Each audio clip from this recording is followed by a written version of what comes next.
Senhor Deus e Pai, pedimos a Tua iluminação para que nós venhamos ter compreensão e entendimento da Tua palavra, que possamos, ó Deus, tirar lições valiosas para a nossa vida e que o Senhor venha endireitar nossos caminhos para que venhamos sempre te seguir em nome de Jesus. Amém. Romanos 8, 28 diz assim: sabemos que todas as coisas cooperam para o bem daqueles que amam a Deus, daqueles que são chamados segundo o seu propósito. Amém. Observe, irmãos, quando a gente começa a refletir, meditar, se aprofundar na palavra de Deus, a gente começa a aprender a descansar. Por quê? Porque a gente começa a entender o princípio da palavra de Deus. É esse daqui. Todas as coisas cooperam. Todas as coisas colaboram para o nosso bem. Às vezes a gente pensa assim: puxa vida, que injustiça que eu sofri. Não é assim? Que coisa... será que Deus não está vendo isso? Muitas vezes a gente se senta assim, né? Será que Deus não percebe isso? Será que Deus não sabe isso que eu estou passando? E a gente muitas vezes pensa que os propósitos de Deus são só coisas boas, não é? Pensa assim: puxa vida, não. O propósito de Deus é só coisa boa, né? É só quando as coisas dão certo. É só quando eu estou sem dor de cabeça, né, Glaucio?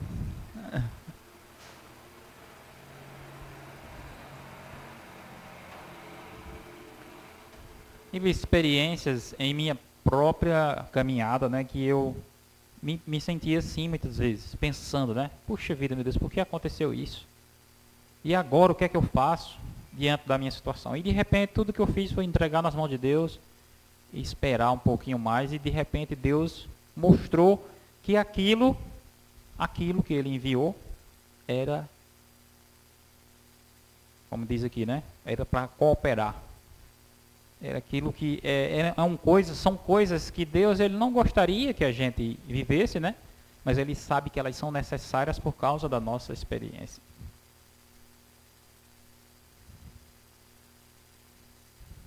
Deus muitas vezes ele diz assim, ó, como Ele disse para Adão e Eva, né? Não coma dessa árvore, porque senão vocês vão morrer. Não é assim?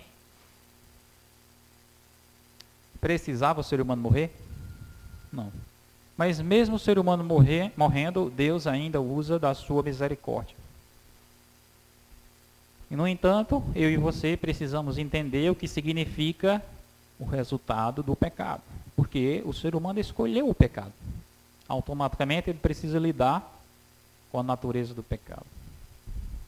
E isso significa que na minha vida, na sua vida, muitas vezes, diversas vezes, você vai encontrar dores, como nós temos, né, Edivan? Dor nas costas, dor na coluna, não é assim? Dor nos ossos, por causa do trabalho, muitas vezes, não é assim? Cansaço, dor de cabeça. A gente às vezes fica se maldizendo, se lastimando. Basta que você analise direitinho, observe direitinho o que é que Deus está provendo na sua vida por meio daquilo. Muitas vezes você precisa ter cuidado, nós precisamos ter cuidado para a gente não ter aquela atitude da pessoa que murmuradora, né? Que se lastima o tempo todo, né? Ah, meu Deus, como eu sou azarado. Não tem pessoas que dizem assim, né? Aí tem uns que dizem até assim, não, porque eu sou, aí diz aquele nome, né? Isso só acontece comigo. Ou seja, elas não conseguem enxergar que aquelas próprias coisas ruins, desagradáveis, foi Deus que enviou para o seu bem. Nós temos a tendência, como eu falei aqui, né, de achar que as coisas que cooperam para o nosso bem são só coisas boas. Mas, inclusive, as coisas ruins também cooperam para o nosso bem. Tanto que a palavra aqui, ela não diz assim, todas as coisas boas, né? Ela diz todas as coisas. Todas as coisas. Quando Deus envia uma prova, uma tribulação, uma dificuldade, um espinho na carne, como Ele enviou para Paulo, né? Deus deixou claro para ele que aquilo era necessário para que ele não se ensoberbecesse. E o meu poder se aperfeiçoa na fraqueza, como ele disse. E quando eu sou fraco, então é que sou forte. Diversos exemplos, diversas histórias na Bíblia, na própria vida, na história de Jesus, nós vemos que os desígnios de Deus se cumpriam. As pessoas diziam assim, puxa vida, por que ele não faz nada? Judas, né? Judas entregou Jesus para os líderes religiosos e ficou na expectativa de que Jesus se libertasse. Era o plano dele, né? O plano perfeito. Jesus é um ser poderoso, ele nunca vai se deixar. Ele nunca vai se deixar ser preso. Então, na hora que ele se libertar, ele então vai tomar o poder e eu vou ser o seu secretário. Era um plano que na mente de Judas só podia dar certo. Mas não foi como ele imaginava. E Jesus não se libertou como ele queria, né? Jesus não se soltou das mãos dos guardas romanos enviados para prendê-lo. E Judas ficou bastante inquieto com aquilo. Puxa vida, como é que pode? Ele tem o poder para se libertar e não vai. E ele então chega até Jesus e ele insiste com Jesus: mestre, o senhor não vai fazer nada. O senhor vai se deixar ser morto.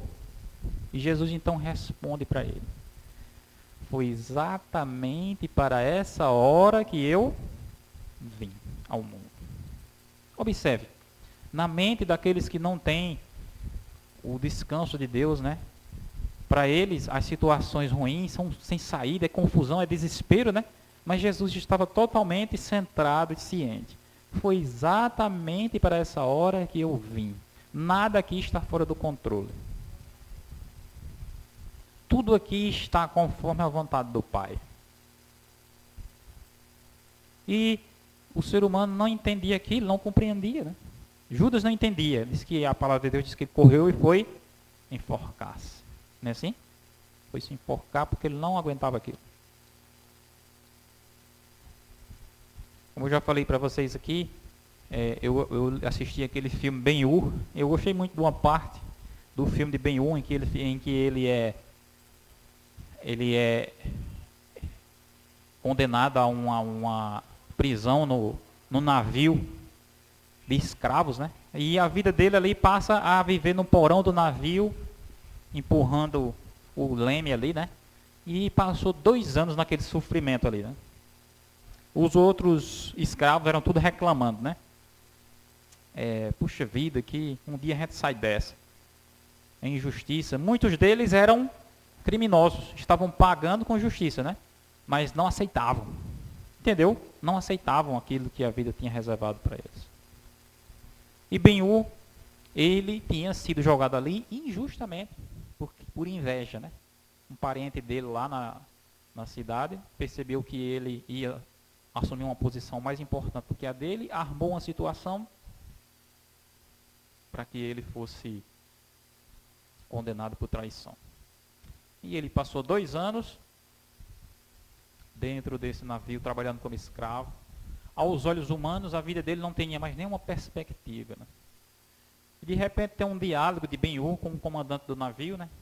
Onde o comandante do navio escuta a história dele e diz assim: e você, diante de tudo isso que você me disse, você acha que sua vida ainda tem como melhorar?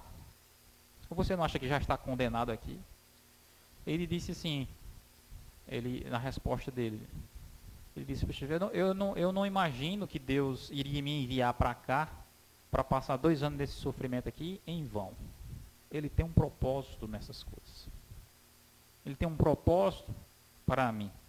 Mesmo que seja uma coisa desagradável para mim, mas eu sei que se ele mandou, ou seja, aos olhos humanos, aos olhos daqueles que viam por fora, né? Deus estava sendo injusto com Ben-Hur. Não é? Ben-Hur estava sofrendo uma situação de injustiça na sua vida. Ele estava enfrentando um problema para o qual ele não tinha culpa. Aquilo era motivo para ele se lastimar, era motivo para ele reclamar, era motivo para ele se queixar. Assim como foi com José também. Né? No entanto, ele tinha em seu coração esse pensamento desse versículo aqui. Todas as coisas cooperam para o bem daqueles que amam a Deus. Na grande marcha das nações, né? Você observa que a Bíblia ela deixa claro nas profecias que um reino vem após outro rei. Não é assim? Daniel viu o sonho de Nabucodonosor, que tinha uma estátua cuja cabeça era de ouro, os peitorais de prata, quadril de bronze e as pernas de ferro, e os pés em ferro misturado com barro. Cada parte daquela estátua representava um reino, representava uma nação que vinha em sequência da outra na história. Era tipo assim, os homens faziam guerras, Babilônia contra a Medopécia, contra os gregos e contra os romanos, né? E os homens pensavam que estavam conquistando alguma coisa. Alexandre o Grande foi um dos grandes conquistadores. Né? Eu conquistei porque eu venci, porque eu sou forte. Quando eles iam lá na profecia, você venceu porque Deus disse que você estaria nesse lugar, nessa exata data, para cumprir determinado propósito. E quando terminasse o seu tempo, você passaria o seu lugar para outro. Ou seja, não foi você que ganhou nada. Foi Deus que simplesmente concedeu a você o privilégio temporário de atuar na história. Nabucodonosor ficou tão revoltado com aquilo, né, que ele decidiu fazer uma estátua toda de ouro. Porque o pensamento dele era o quê? Eu não sou só a cabeça de ouro. Eu sou a estátua inteira. Eu sou, eu posso, eu consigo. Não era assim? O pensamento dele? Mas quando chegou o tempo dele, estava lá ele comendo o capim que nem os bois, né? E Daniel deixou mais claro para ele, né? Para que você saiba que o Eterno tem o domínio sobre o reino das nações e o dá a quem quer. Não, hoje é os Estados Unidos que estão aí à frente. Hoje é a China, hoje é a Rússia, hoje é um governante tal que assumiu o poder, que tomou as eleições. Não, ele ganhou porque ele foi hábil, porque ele foi inteligente, porque ele tinha mais dinheiro. Não, ele está ali porque Deus permitiu que ele estivesse.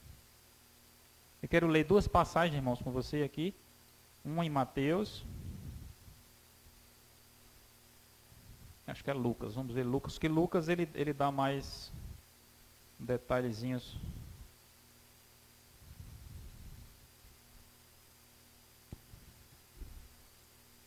E o verso 1. Observem. Lucas, capítulo 2, verso 1. Naqueles dias foi publicado um decreto de César Augusto, convocando toda a população do império para recensear-se. O primeiro recenseamento, foi feito quando Quirino era governador da Síria. Todos iam alistar-se, cada um na sua própria cidade. José também subiu da Galiléia, da cidade de Nazaré, para a Judeia, cidade de Davi, chamada Belém, por ser ele da casa da família de Davi, a fim de alistar-se com Maria, sua esposa, que estava grávida. Estando eles ali, aconteceu completarem-se os dias, e ela deu à luz o seu filho primogênito, enfaixou-o, colocou-o numa manjedoura, porque não havia lugar para eles na hospedaria. Observe, irmãos, na profecia estava escrito que o Messias nasceria em que lugar? Na cidade de Belém. Aos olhos humanos deveria ser assim, uma linda família que habitava em Belém, de repente tem um filho, não é assim? Mas observem, Jesus só nasceu em Belém por causa de quem? De um homem chamado César. César era do povo de Deus? Não. César era um homem ímpio. E ele tinha ideia na sua cabeça que ele estava providenciando o nascimento do Salvador em Belém, quando ele decretou o recenseamento. César, ele tinha ideia de que ele estava providenciando para que Jesus nascesse em Belém. Ele não sabia nem quem era Jesus, nem quem era o pai, nem a mãe de Jesus. Ele simplesmente estava ordenando que houvesse um censo, um recenseamento. Aos olhos humanos, aquilo era simplesmente algo do seu interesse próprio. Entendeu? É algo que ele simplesmente quis fazer, porque ele era imperador, porque ele era rei. Mas quando você vai ver o contexto, observa que todo o procedimento dele, de César, né, ao planejar aquele recenseamento, foi guiado e foi conduzido por Deus para que as profecias se cumprissem. Através daquele decreto de César, José e Maria tiveram que ir até Belém e ali Jesus nasceu. Preste atenção. Se não houvesse aquele decreto de César, que motivo José teria para ir até Belém? Está entendendo? Era uma situação improvável, porque Maria já estava para dar à luz. Uma pessoa está para dar à luz, vai inventar de estar viajando? Entendeu? Só viajou porque foi obrigatório, por meio de um decreto de César. E aí você percebe claramente que Deus domina. Não, César não era cristão. César não servia a Deus, mas estava emitindo um decreto para cumprir um propósito divino. Todas as coisas cooperam para o bem daqueles que amam a Deus. Agora eu quero que você leia comigo o que está escrito em Apocalipse, o último livro do Novo Testamento, o último livro da Bíblia. Logo no comecinho do livro de Apocalipse.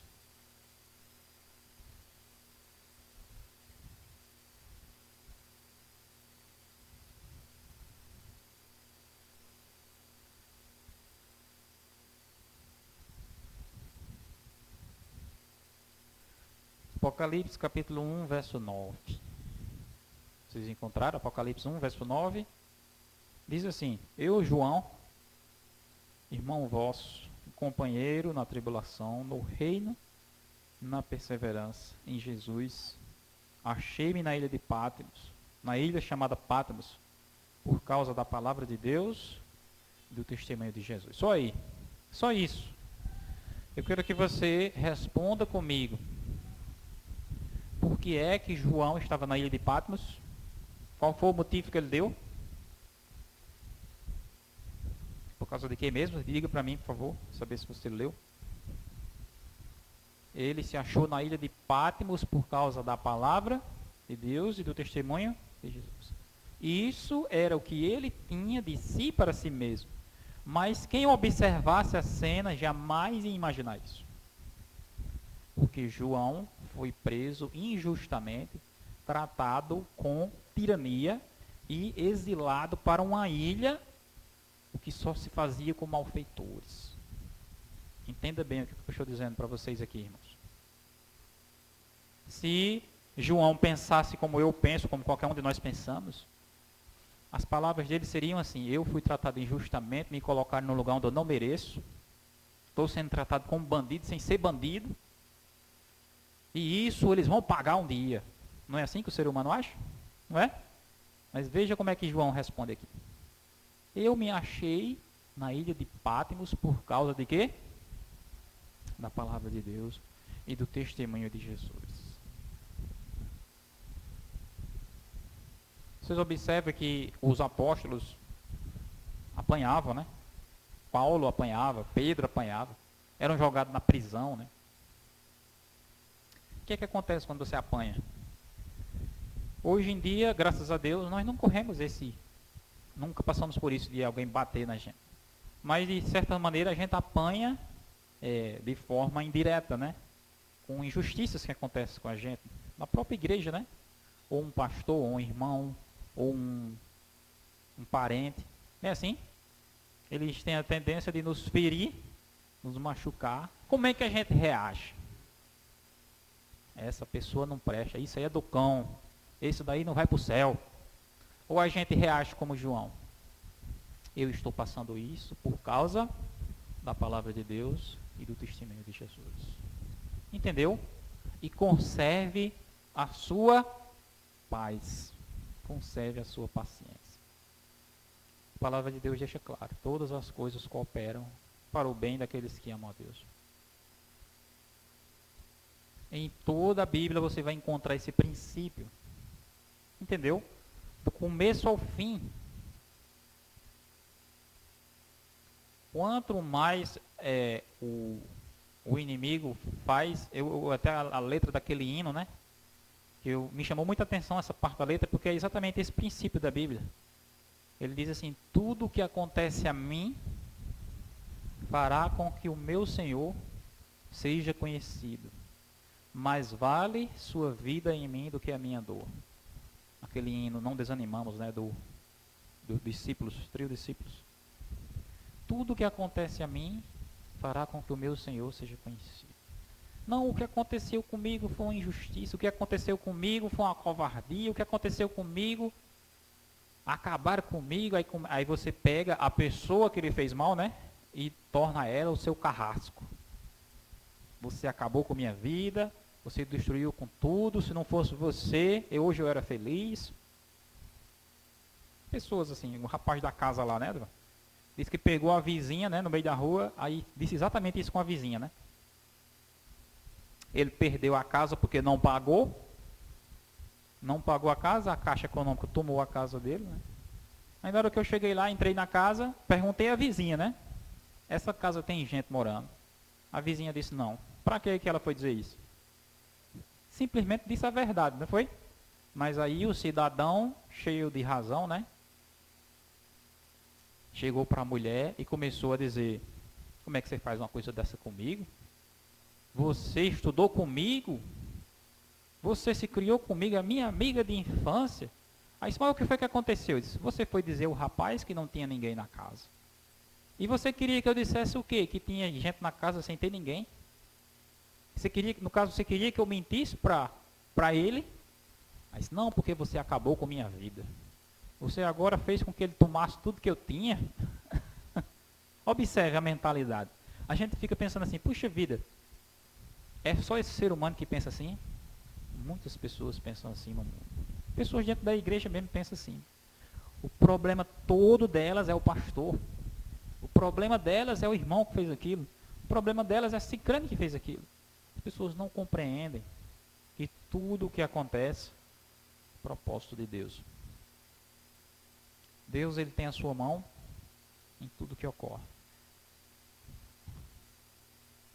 Tem um versículo, eu não me lembro bem, que ele diz mais ou menos assim: até a ira humana redunda em teu louvor. Quando o inimigo pensa que ele realmente vai fazer o mal, né? Que ele pensa que realmente vai realizar os seus planos de destruição, tudo que ele consegue é fazer com que o nome de Deus seja louvado. Você está entendendo? Deus, ele faz exatamente assim. Ele dá toda a liberdade para que o inimigo faça tudo o que ele quer. Quando o inimigo faz tudo o que ele tem em mente, então o nome de Deus é honrado. O nome de Deus é glorificado. O inimigo fica sem entender, porque ele pensando: puxa vida, eu queria causar raiva, eu queria causar destruição, eu queria causar desespero, mas tudo que eu consegui foi causar a glória do nome de Deus. Deus, ele é tão sábio e tão poderoso que ele faz assim. E não tenha medo, porque na minha vida, na sua vida, é da mesma forma também. Na hora que você pensa: não, a sua vida está se destruindo. Não, é exatamente agora o momento em que a sua vida vai estar glorificando o nome de Deus. Porque todas as coisas cooperam para o bem. Eu estou aqui nesse lugar, era uma ilha, a ilha de Patmos é uma ilha que é uma rocha. Entendeu? Só via gente trabalhando ali, na escravidão, né? O trabalho de preso, né? Aquele sofrimento, no sol, e não podia sair porque era o mar de todos os lados. Eu estou aqui por causa da palavra de Deus e do testemunho de Jesus. Pegaram Pedro, né?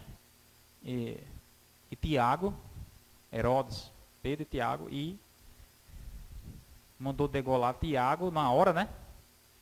Diz que Tiago foi sangrado na mesma hora. E diz que os judeus se alegraram com aquilo, né? E pegaram Pedro e prenderam. E disse: não, Pedro a gente deixa para matar amanhã, porque amanhã eu vou chamar outra comitiva dessa para fazer essa festa aqui, todo mundo vai ficar feliz com a morte de Pedro. Aí a Bíblia diz que Pedro ficou revoltado contra os guardas, não foi assim? Brigando com os guardas e lutando, e ninguém vai me matar, foi assim? Não foi assim. Pedro foi para a prisão, Pedro foi para o calabouço na maior tranquilidade. Entregou a mão para aqueles que o prendiam. Eu não estou sendo tratado injustamente. Eu estou aqui por causa da palavra de Deus e do testemunho de Jesus. Se eu morrer, Deus seja louvado. Se eu escapar, Deus seja louvado. Observe, irmãos. Compreenda bem essas coisas. Quando nós percebemos que em tudo na nossa vida, Deus tem desígnios e propósitos, nós aprendemos também a enxergar isso. E nós só podemos entender essas coisas quando nós entesouramos a palavra dele em nosso coração. Entendemos e dessa maneira somos abençoados. Amém? Que Deus nos abençoe.